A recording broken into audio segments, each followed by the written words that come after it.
একদিকে ডোনাল্ড ট্রাম্পের হুঁশিয়ারি ইরানকে পৃথিবীর বুক থেকে আবারও মুছে ফেলার হুমকি, অন্যদিকে 5 ইরানি মৃত্যুতে তেহরানের কড়া হুঙ্কার। মধ্যপ্রাচ্য কি তবে এক ভয়াবহ পূর্ণাঙ্গ যুদ্ধের দ্বারপ্রান্তে আবার পৌঁছে গেছে? ধ্বংস আর কূটনীতির এই লড়াইয়ে সবশেষ আপডেট জানতে ভিডিওটি শেষ পর্যন্ত দেখুন।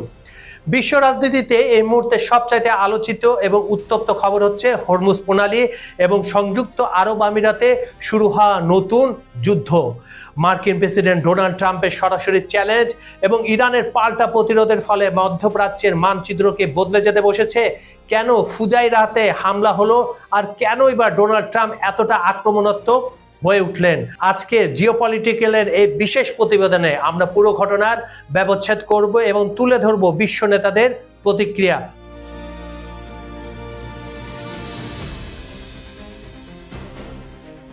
যেটা ভাবা হচ্ছিল সেটা আবার শুরু হয়ে গেল।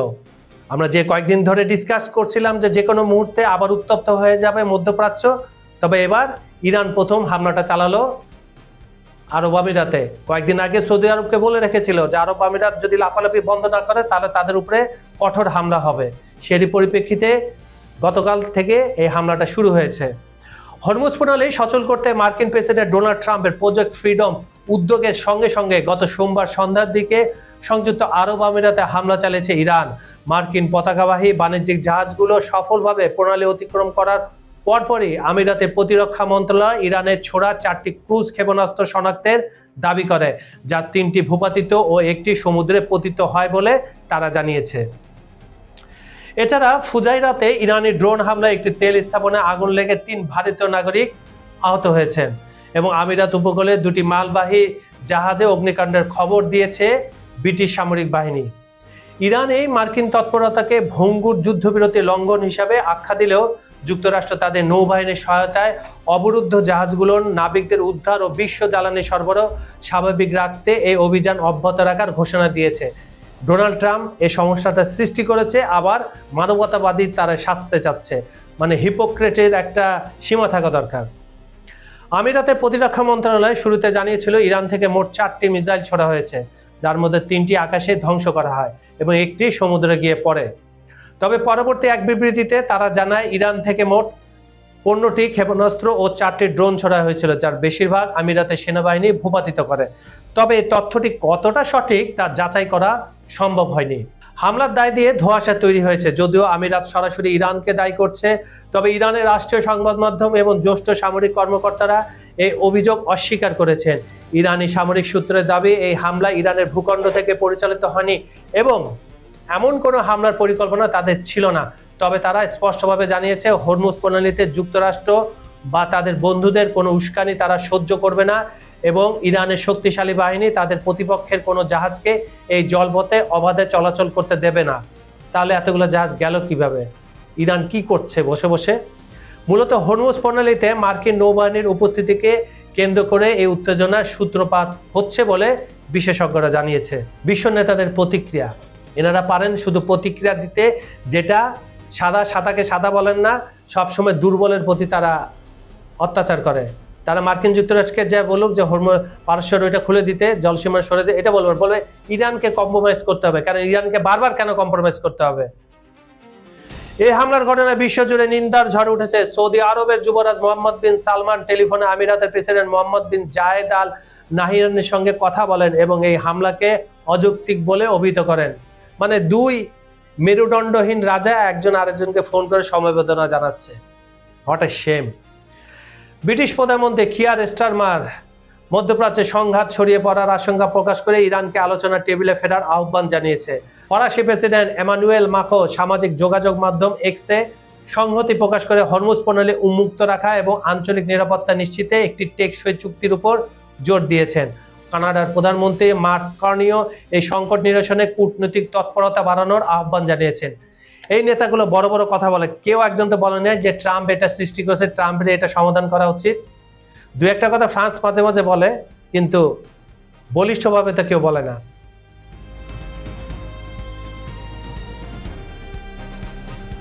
মার্কিন প্রেসিডেন্ট ডোনাল্ড ট্রাম্প এই ঘটনা অত্যন্ত আক্রমণাত্মক প্রতিক্রিয়া দেখিয়েছে।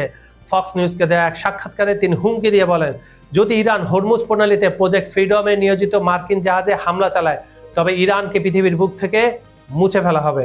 ট্রাম্প মার্কিন সামরিক শক্তির শ্রেষ্ঠত্ব তুলে ধরে বলেন, প্রয়োজনে তারা সব উন্নত সরঞ্জাম ব্যবহার করতে দ্বিধা করবে না। তবে একই সাথে তিনি মন্তব্য করেন, বর্তমান চাপের মুখে ইরান শান্তি আলোচনার ক্ষেত্রে আগের চেয়ে অনেক বেশি নমনীয় হয়েছে।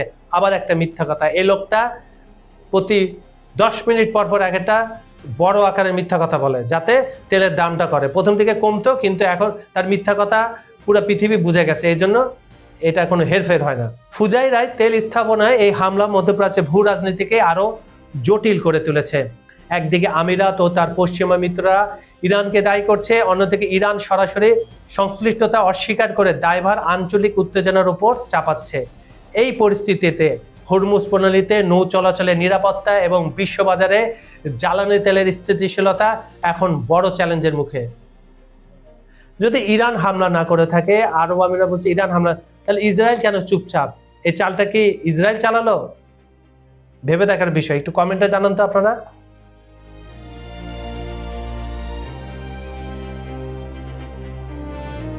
মধ্যপ্রাচ্যের অত্যন্ত গুরুত্বপূর্ণ জলপথ স্ট্রেট অফ হরমুজে নতুন করে উত্তেজনা তৈরি করেছে যুক্তরাষ্ট্রের কথিত অপারেশন ফ্রিডম। মার্কিন জাতীয় নিরাপত্তা বিশ্লেষক মার্ক প্লেফিল্ড আল জাজিরাকে দেওয়া এক সাক্ষাৎকারে জানিয়েছেন, এই উদ্যোগের মূল লক্ষ্য হলো ইরানে কতটা কার্যকরভাবে এই প্রণালী বন্ধ রাখতে পারে তা পরীক্ষা করা। মানে গায়ের জোর দিয়ে ইরানকে আবার উস্কানিমূলক কার্যক্রম করাই হলো ট্রাম্পের কাজ। তার মতে প্রেসিডেন্ট ডোনাল্ড ট্রাম্প এই কৌশলের মাধ্যমে ইরানের উপর চাপ বাড়ানোর চেষ্টা করছেন। হরমুজ প্রণালী একটি অত্যন্ত ছোট এবং কৌশলগতভাবে গুরুত্বপূর্ণ পথ হওয়ায় এখানে সামান্য নিয়ন্ত্রণ বড় ধরনের প্রভাব ফেলতে পারে, যা আমরা গত 60 দিনে দেখছি। পিফল আরো বলেন, ট্রাম্প মূলত ইরানের চোখ হোল্ড বা নিয়ন্ত্রণ ক্ষমতা পরীক্ষা করতে চাচ্ছেন। যদি উল্লেখযোগ্য সংখ্যক জাহাজ মার্কিন সহায়তায় এই প্রণালী পার হতে পারে, তাহলে যুক্তরাষ্ট্র একটি কৌশলগত সুবিধা পাবে। তিনি আরো জানান, এই পরিকল্পনার মাধ্যমে যুক্তরাষ্ট্র চায় তাদের সমর্থন পাওয়া জাহাজগুলো যেন নিরাপদে পার হতে পারে। অন্যদিকে ইরানের জাহাজগুলো যেন একই সুবিধা না পায়, এর মাধ্যমে এক ধরনের চাপ সৃষ্টি করে ভবিষ্যতে আলোচনায় সুবিধা আদায় করাই তাদের মূল উদ্দেশ্য। আর বিশ্লেষক, যাদের কাজ শুধু বিশ্লেষণ করা, তারা বলছেন এটা সরাসরি সামরিক সংঘাত নয়, বরং কৌশলগত প্রভাব বিস্তারের এক ধরনের চাপের লড়াই, যেখানে উভয় পক্ষে চেষ্টা করছে আলোচনার টেবিলে নিজেদের অবস্থান শক্তিশালী করতে।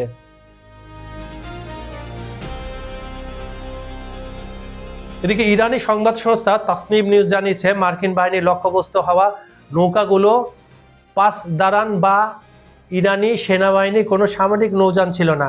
এগুলো ছিল মূলত পণ্য ও যাত্রী পরিবহনকারী বেসামরিক নৌযান। একটি সামরিক সূত্রের বরাত দিয়ে তাসনিম নিউজ জানায়, মার্কিন দাবির পর ইরানি কর্তৃপক্ষ বিষয়টি নিয়ে তদন্ত শুরু করে। তদন্তে দেখা যায়, ওমানের খাসাব উপকূল থেকে ইরানি উপকূলের দিকে যাওয়ার সময় দুটি ছোট কার্গো বোটের উপর মার্কিন বাহিনী গুলি চালায়। এই ঘটনায় নৌকায় থাকা 5 জন বেসামরিক ইরানি নাগরিক প্রাণ হারায়। তাহলে মূল ঘটনা এটাই যদি সত্যি হয়। ইরানি কর্মকর্তারা এই ঘটনাকে মার্কিন বাহিনীর হঠকারী ও আনাড়ি আচরণ হিসাবে বর্ণনা করেছেন। তাদের মতে ইরানের দ্রুতগামী নৌকার প্রতি মার্কিনদের চরম আতঙ্ক ও দুঃস্বপ্ন থেকে এ ধরনের আক্রমণাত্মক ভুল করা হয়েছে। অন্যদিকে মার্কিন সেন্ট্রাল কমান্ড সোমবারের ঘটনার পরে এক বিবৃতিতে জানায়, হরমুজ প্রণালীতে বাণিজ্যিক জাহাজ চলাচলে বাধা দিচ্ছিল এমন কিছু ইরানি নৌকা লক্ষ্য করে তাদের সি হক এবং অ্যাপাচে অ্যাটাক হেলিকপ্টার ব্যবহার করা হয়েছে। ওয়াশিংটনের দাবি, ওই এলাকায় নৌপথ সচল রাখার স্বার্থে এবং বাণিজ্যিক জাহাজের নিরাপত্তা নিশ্চিত করতে নৌকাগুলোকে ধ্বংস করা হয়েছে। আমেরিকা বলছে এক কথা, ইরান বলছে আরেক কথা, মাঝখানে মানুষের জীবন যাচ্ছে। বিশেষজ্ঞদের মতে হরমুজ প্রণালীর নিয়ন্ত্রণ এবং বাণিজ্যিক জাহাজ চলাচলের এই সংঘাত মূলত ট্রাম্প প্রশাসনের একটি কৌশলী চাপ সৃষ্টির অংশ। চাপের রাজনীতির মাধ্যমে মার্কিন সমর্থিত জাহাজগুলো চলাচলের পথ নিশ্চিত করা হচ্ছে, যেখানে ইরানি জাহাজগুলো চলাচলে বাধার মুখে পড়ছে। আলোচনার কৌশল হতে পারে চলমান উত্তেজনার মাঝে কে কার উপর বেশি চাপ সৃষ্টি করতে পারে তার উপর ভিত্তি করে আগামীতে আলোচনার টেবিল এবং দর কষাকষির গতিপথ নির্ধারিত হবে। হরমুজ প্রণালীতে সাম্প্রতিক এই রক্তক্ষয়ী সংঘাত মধ্যপ্রাচ্যে চলমান সামরিক ও কূটনৈতিক উত্তেজনাকে আরো বাড়িয়ে তুলবে বলে আশঙ্কা করা হচ্ছে এবং এটার ফলে আরেকটা যুদ্ধ লেগে যেতে পারে। বন্ধুরা, তাহলে কি আমরা তৃতীয় বিশ্বযুদ্ধের একদম দোরগোড়ায় দাঁড়িয়ে গেলাম? একদিকে ট্রাম্পের ইরানকে মানচিত্র থেকে মুছে ফেলার হুমকি, আর অন্যদিকে ফুজাইরা বন্দরে দাউ দাউ করে জ্বলা আগুনে লেলিহান শিখা। সব মিলিয়ে মধ্যপ্রাচ্যে এখন এক জীবন্ত আগ্নেয়গিরি। এই আগ্নেয়গিরি কি পুরো বিশ্বকে পুড়িয়ে ছারখার করে দেবে, নাকি পর্দার আড়ালে চলছে অন্য কোনো মহানাটক? মার্কিন রণতরী পরবর্তী পদক্ষেপ কি হবে জানতে চোখ রাখুন খবর সংযোগে। ইরান কি পদক্ষেপ নেবে? ইরান কি আরও হামলা চালাবে? এটা নিয়ে আমরা আরেকটা ভিডিও করব। এখনই সাবস্ক্রাইব করে বেল আইকনটা চেপে রাখুন, কারণ পরবর্তী ব্রেকিং নিউজটা আপনার জীবনের মোড় ঘুরে দিতে পারে। আমি কাজল হায়দার এখানে বিদায় নিচ্ছি। আগামীকাল আবার দেখা হবে একই চ্যানেলে একই সময়। ততক্ষণ পর্যন্ত ভালো থাকুন, সুস্থ থাকুন। আল্লাহ হাফেজ।